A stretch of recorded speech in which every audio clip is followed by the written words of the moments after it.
This is the Sector 1 design Supra as raced in 2025 Time Attack competition. It's a 2020 Toyota GR Supra with the 8-speed automatic transmission built to compete in global Time Attack street class.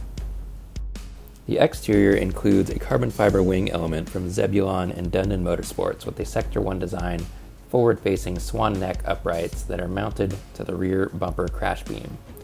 The chassis was 3D scanned and the aero parts designed and analyzed in CAD. The massive rear diffuser is fabricated from laser-cut aluminum panels and joined via solid aircraft rivets. At the front we have an APR chin spoiler and a Sector 1 design carbon splitter with birch and foam core and Zebulon titanium rub blocks. The splitter is ramped on the underside and the whole assembly was vacuum bagged with epoxy resin. Custom splitter end plates and front tire spats by Sector 1 design. Basic vented hood cutouts with leading edge gurney flaps, Barris dive planes and fender vents, Ings +1 front fenders. For wheels and tires we have Apex VS 5RS and 19x11 with 305/30 Goodyear Eagle Supercar 3Rs. For global Time Attack street class I use Apex VS 5RS in 18x11s with 275/40 Yokohama AO52s. These wheels are really impressive, forged with side milled spokes. They are very strong and fairly light. I'm also using Motorsports hardware studs and lug nuts. The engine uses Wagner tuning intake manifold and downpipe, engine tuning by bend calibration using EcuTek. Exhaust is an RK Tie Track Edition single exit with custom rear section by Sector 1 design to accommodate the rear diffuser. Catch cans by Radium Engineering. I added an improved racing baffled valve cover vent and added custom one-way valves to the cylinder head ports to prevent boost from leaking into the valve cover.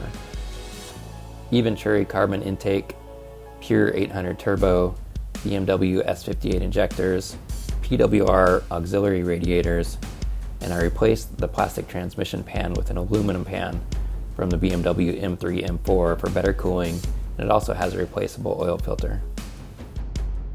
In the interior we have Recaro seats on PCI mounts, Sabelt harnesses, Studio RSR version 1 roll bar.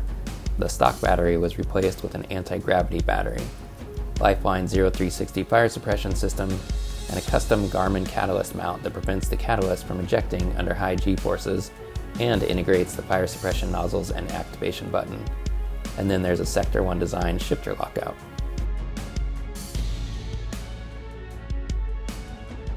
Data logging and video by EcuTek, Garmin Catalyst, and VBox HD2.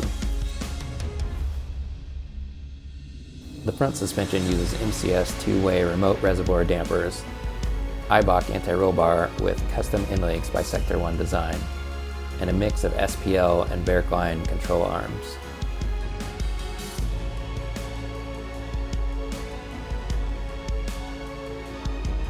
Stock brakes with Cobalt XR1 pads, and Vorschlag camber plates with custom lockout shims to prevent camber from slipping. The rear uses stock brakes with Cobalt Racing XR2 pads, SPL control arms, MCS 2-way Remote Reservoir dampers, and an Eibach anti-roll bar with custom end links by Sector 1 design.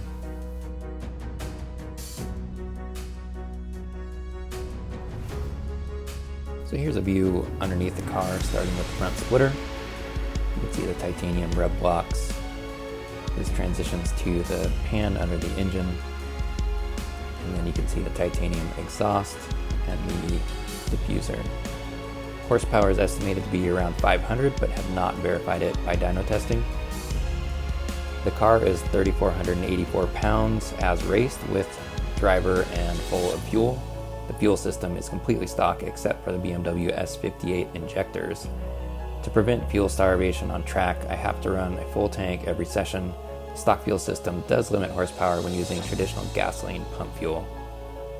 If you have any questions, please leave them in the comments. Lots of pictures, videos, and build details in the blog linked below.